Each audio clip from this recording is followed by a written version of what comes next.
예, 두 번째 말씀드리겠습니다. 앞에는 우리 국민들이 이제 웬만한 북한의 그 협박에는 넘어가지 않고 당당하다라는 말을 했는데 북한이 정말 도발을 할지 모르겠습니다. 그 미국의 그 학자들 또 전문가들은 북한이 정말 큰 도발은 하지 못할 거다라고 얘기했는데 지금 북한이 뭐라고 얘기하는지부터 한번 살펴보겠죠. 보겠습니다. 김정우와 김여정이 그리고 김영철이 무슨 수단으로 대한민국을 겁줄 수 있을까? 지금 현재는 미사일 발사가 제일 그 괜찮은 이 겁을 줄 수 있는 방안입니다. 아마도 단거리 미사일을 쏠 수 있을 겁니다. 그런데 단거리 미사일에 놀랄까? 미국하고 좀 사이가 좋아졌을 때가 트럼프 때죠. 그런데 이제 트럼프가 하노이에서 이제 이 미북 회담을 이제 완전히 망쳐놓으니까 북한이 미사일을 쐈는데 전부 다 짧은 미사일만 쐈습니다. 뭐 미국 근처도 안 가는 거. 아마도 앞으로 단거리 미사일을 쏠지 모릅니다. 서해오도 등에서 도발을 할 수 있습니다. 서해오도는 도발하기가 다른 데보다 좋죠. 여러 가지 이유가 있지만은 서해오도가 북한이 도발하기 좋은 이유는 거기가 미군이 없는 곳이기 때문에 그렇다라고 말씀드릴 수 있습니다. 뭐 섬에다가 뭐 또 포를 쏜다든가. 그런데 이번에 도발을 하게 될 때 대한민국 국민 그리고 한국군이 반응을 보일 겁니다. 그 반응은 북한 정권이라든가 한국 정권이 감당하기 대단히 어려운 그런 반응이 될 수도 있습니다. 서해오도 거기서 또는 뭐 서해에 있는 섬에다 포를 쏠려면은 북한 잘 생각해보라라고 말씀드리겠습니다. 잠수함 발사 미사일 실험을 한다든가 또는 장거리 미사일을 발사하는 방법이 있을 텐데 그걸 하게 되면은 도발의 방향이 달라집니다. 그거는 한국에 대한 도발이기보다도 미국과 일본을 향한 도발이 되는데 특별히 잠수함에서 쏘거나 ICBM을 쏘면은 그거는 미국을 건드리는 도발이 되는데 지금 트럼프하고 다른 사람이 대통령입니다. 트럼프 대통령은 스스로 무지하게 강한 사람입니다. 그렇기 때문에 저 사람은 평화적인 수단만 쓰더라도 보통 사람들한테 저거 물로 빠진 사람이야라는 소리를 듣지 않을 수 있었습니다. 그래서 트럼프는 자기는 군사력을 쓰지 않은 것을 대단한 자랑처럼 항상 얘기했죠. 그래서 무력 사용을 극도로 자제한 편이었습니다. 그리고 항상 트럼프가 한 말은 이제 미국이 영원한 전쟁으로부터 좀 빠져나와야 된다. 이건 뭐 그냥 쉬지 않고 전쟁만 하는 나라가 돼서 되겠느냐라고 말을 했죠. 그런데 이제 트럼프가 아니라 바이든입니다.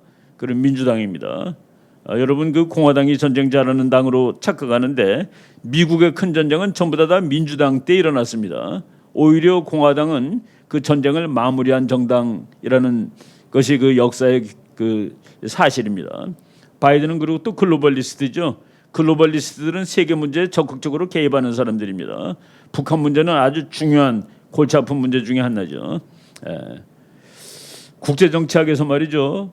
언제 전쟁 나느냐에서 그 지도자의 속성에 관한 그 관련된 연구가 있는데 자신이 허약하다고 생각하는 지도자는 조그만 도발에 세게 반응합니다. 혹은 국민들로부터 또는 다른 나라 사람들부터 저 사람은 허약해, 약한 사람이야 라고 인식되는 지도자는 작은 도발에 대해서 폭력적, 신경질적으로 반응을 보일 가능성이 더 높습니다. 그래서 어느 나라 왕이 어린이가 됐을 때, 아주 어린 사람이 왕이 됐을 때, 또는 여자가 왕이 됐을 때, 아주 그 허약하고 늙은 사람이 왕이 됐을 때 옆에 있는 나라들이 저 사람 약하다고 건드립니다. 그러면은 자기가 약하기 때문에 건드림을 당했다라고 생각하는 그 여자라든가 어린이라든가 노인 지도자는 세게 반응해서 전쟁이 납니다.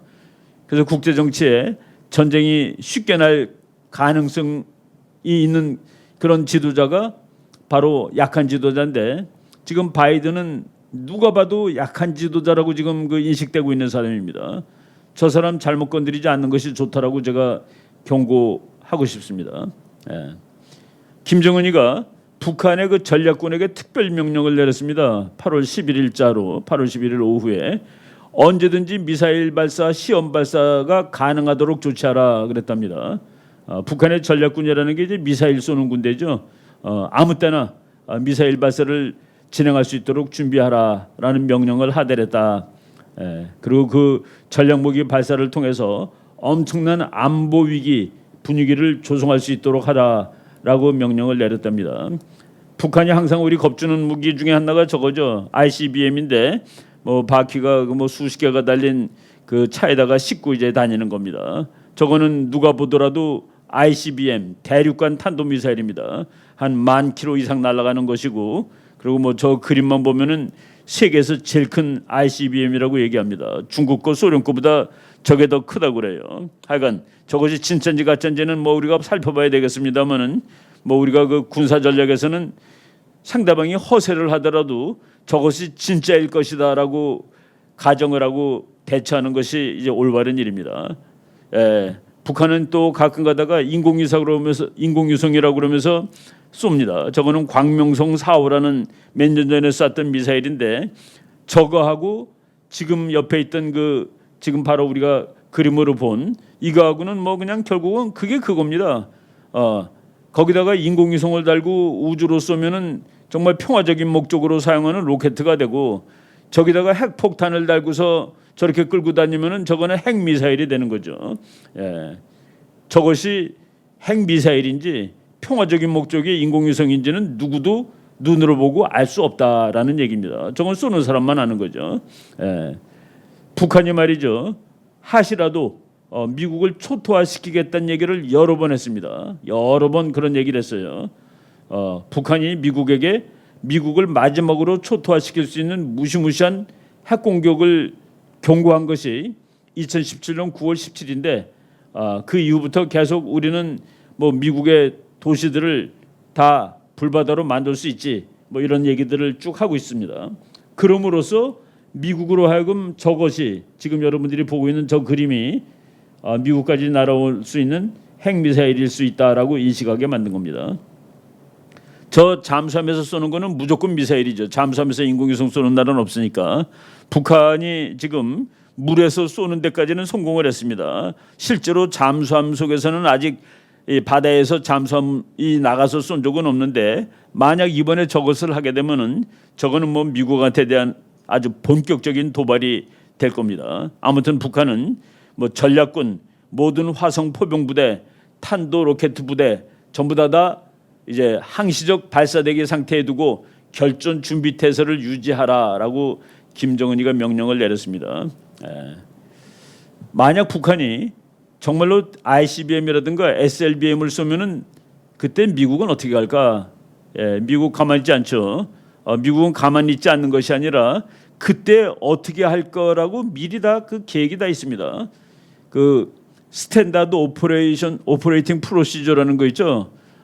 이럴 때는 어떻게 한다는 표준 행동 규범이라는 게 있습니다. 그래서 미국은 이미 이 같은 상황에 대비한 행동 준칙을 마련해 놓고 있다.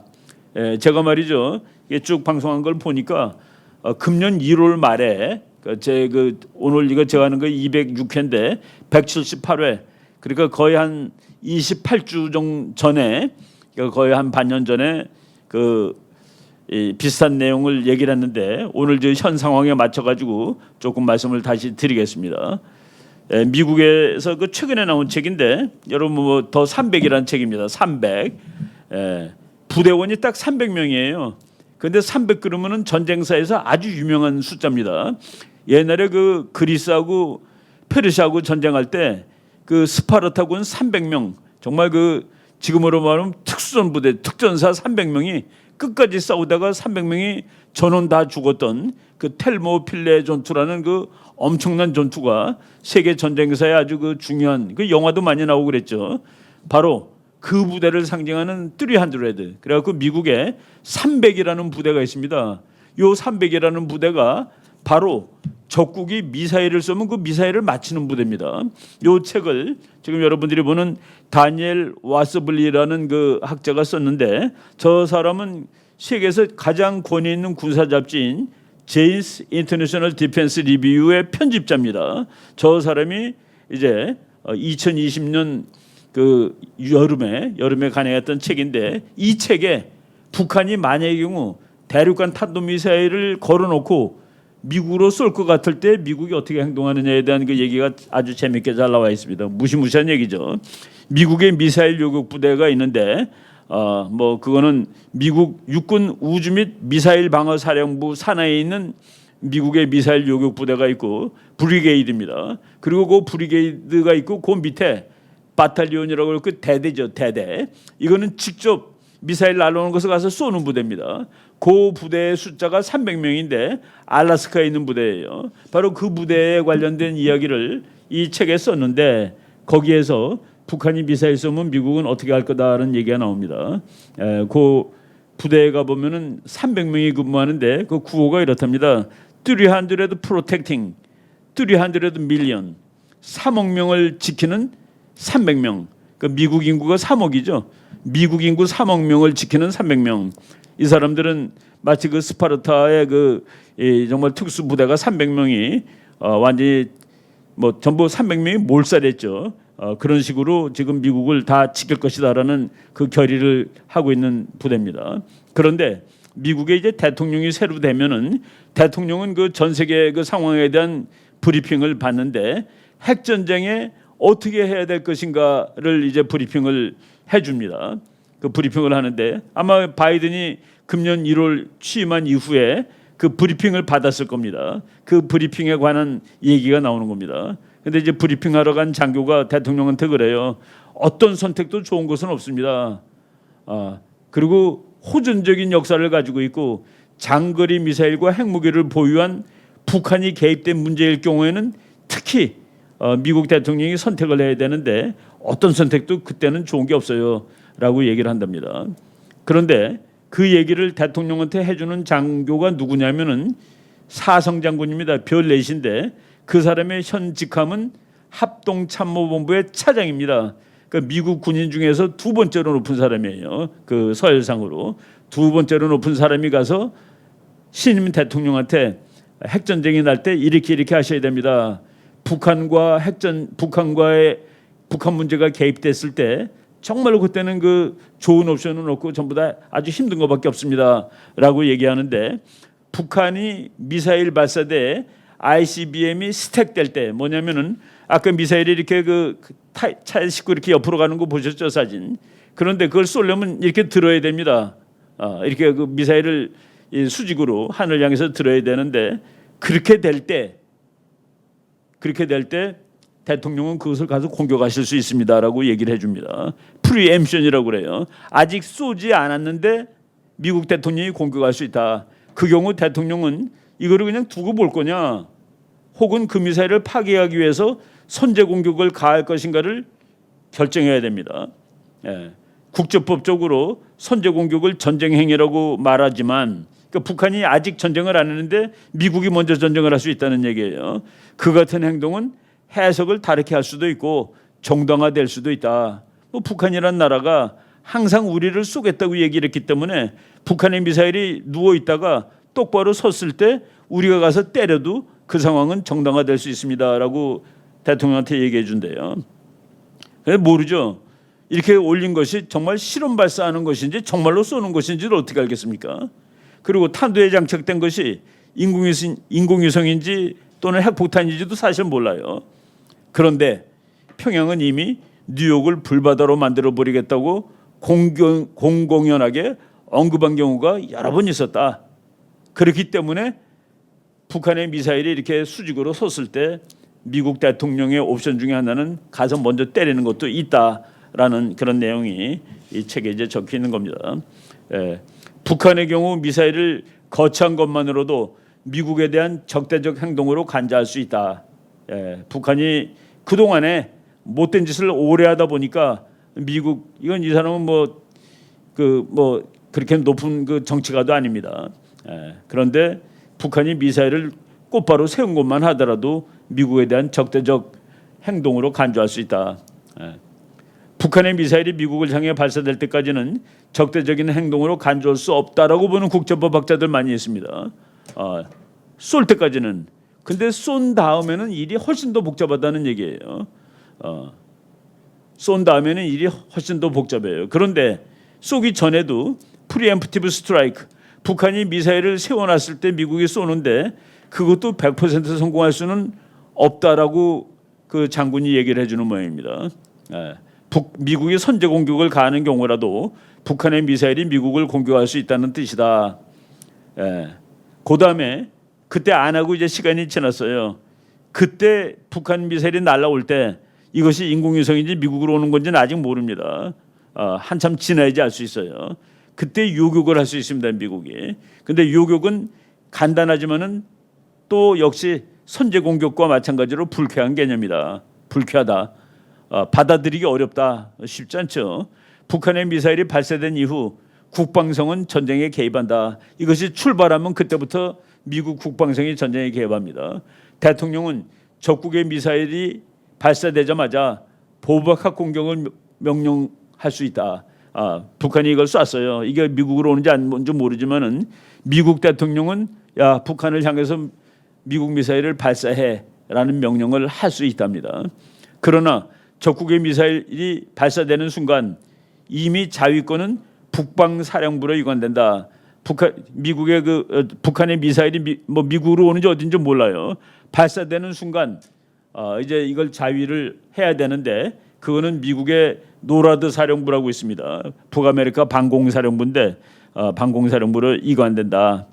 미국의 그 방공사령부는 적국의 핵탄두를 파괴하고자 시도할 수 있게 되는 것이다. 지금 미국이 이렇게 만들어놓은 작전 계획입니다. 적국의 핵탄두를 요구하는 것은 훌륭한 대안 같아 보인다. 뭐 어쩌면 날라오면 막아야 되죠. Sound like a great alternative. 뭐 방법이 없습니다. 그러나 불행하게도 합참 부의장은 대통령에게 미사일 요격이 얼마나 힘든 일인지를 말해주어야 한다. 북한의 미사일이 발사된 후 90초가 지나면 1분 30초가 지나면은 미국은 북한 미사일이 궤적을 알 수 있다. 그것이 미국으로 오는 것인지 그냥 뭐 남태평양으로 날아가는 인공위성 실험인지 알 수 있다는 얘기입니다. 미국 군함의 레이더와 우주에 있는 인프레어드 새틀라이트를 통해 뭐 인공위성이라든가 레이더 이런 걸로 통해서 혹은 일본에 있는 지상 레이더를 통해서 북한의 미사일이 발사되면 90초가 지나면은 미국으로 오는지 안 오는지 안답니다. 그리고 그 북한 미사일이 미국까지 오는 데는 28분 걸린답니다. 시애틀을 가정했을 때 시애틀이 제일 가까운 데죠. 북한에서. 시애틀은 미국 서쪽 제일 꼭대기에 있는 캐나다하고 국경선에 있는 도시입니다. 대도시죠. 그리고 북한 미사일 한 발을 요격하기 위해서 미국은 미사일을 4 내지 5발을 발사한다. 그렇지만은 요격이 됐는지는 또 그것도 확실하지 못한답니다. 북한의 미사일이 미국이 요격을 했는데 맞았는지는 28분에 알 수 있대요. 아주 참 그 시니컬하게 썼는데 시애틀에 폭탄이 터지느냐 안 터지느냐를 보면은 미국이 그 북한의 미사일을 요격했다 안 요격했다를 알 수 있다라는 얘기입니다. 바로 북한이 미국을 향해서 겁을 주면은 미국에서 대응하는 방법이 이렇다라는 참 그 무시무시한 얘기를 하고 있는 것이죠. 지금 북한이 한국과 미국, 일본을 주적이라고 그럽니다. 여러분 그 주적이라는 것을 뭐 우리나라 국방백서가 없애고 그래서 난리가 나고 그러는데 주적이 없을 경우에는 군사 전략을 짤 수가 없습니다. 주적이 없는데 군사 전략을 어떻게 짭니까? 그죠? 그리고 주적은 있는 힘 다해서 제한을 해야 됩니다. 주적은 없으면 안 되지만은 많으면 큰일 나는 거예요. 그런데 북한이 한국과 미국과 일본을 주적으로 했다. 저는 저것이 북한의 전략적 파탄이라고 보는데 지금 북한이 저런 상태에 지금 이르고 있습니다. 뭐 지금 북한의 그 여러 가지 뭐 형편없는 일들이 만연하고 있죠. 뭐 후방사령관을 총살하기도 했는데 지금 군대에 있는 쌀을 전부 다 민간인한테 풀라고 그랬답니다. 그랬더니 그 별두린 장군 한 사람이 지금 군인들도 그 먹을 것이 없는데 무슨 소리를 하는 거냐라고 얘기했다가 그래서 그 김정은의 얘기를 비방중상했다가 뭐 처형당했다 뭐 이런 얘기가 나오고 있어요. 바로 이런 식으로 뭐 북한이 어렵습니다. 연료가 부족하고 뭐 이건 제가 북한에서 이제 와서 그 탈북한 그 강철환이라는 분이 그 북한 군사에 대해서 방송한 것을 제가 잠깐 인용한 건데 연료도 부족하고 무기 체계도 노후화됐고 그리고 육해공군 연합 훈련이 불가능할 정도로 그러니까 북한이 도발하기 지금 어렵습니다. 코로나 바이러스 문제 심각하죠. 그리고 군대 내 불만도 많다. 도발하려면 군인들한테 전부 다 무기 주는 겁니다. 평소에는 무기 안 주죠. 왜? 평소에 그 총 들고 있으면 큰일 나니까. 그래서 이제 도발을 하고 전쟁 준비를 할 때 무기도 주고 다 탄약을 공급할 텐데, 그러면 그것도 저 군인들이 자기한테 100% 충성을 바치지 않는다고 생각하면은 대단히 어려운 일입니다. 그래서 지금 북한이 여러모로 그 어려운 상태에 있는데, 만약의 경우 뭐 김정은이 말한 대로 뭐 미사일 도발을 하고 그 미사일 도발이 ICBM이라든가 SLBM이 되면은 제가 지금 방금 말한 미국의 이 대북한 핵 그 대응 장치가 가동이 될 거고, 그 가동은 트럼프 때하고 바이든 때하고는 다를 거다라는 얘기를 한번 경고식으로 말씀을 드리겠습니다. 예. 오늘 뭐 말씀은 여기까지 드리는데, 지금 한반도 안보 상황이 계속 지금 출렁이고 있는 그런 중입니다. 우리가 계속 그 주시를 하고 또 중요한 뉴스가 나오는 대로 말씀드리도록 하겠습니다. 오늘 그 강의는 여기까지 하는 거로 하겠습니다. 여러분 고맙습니다.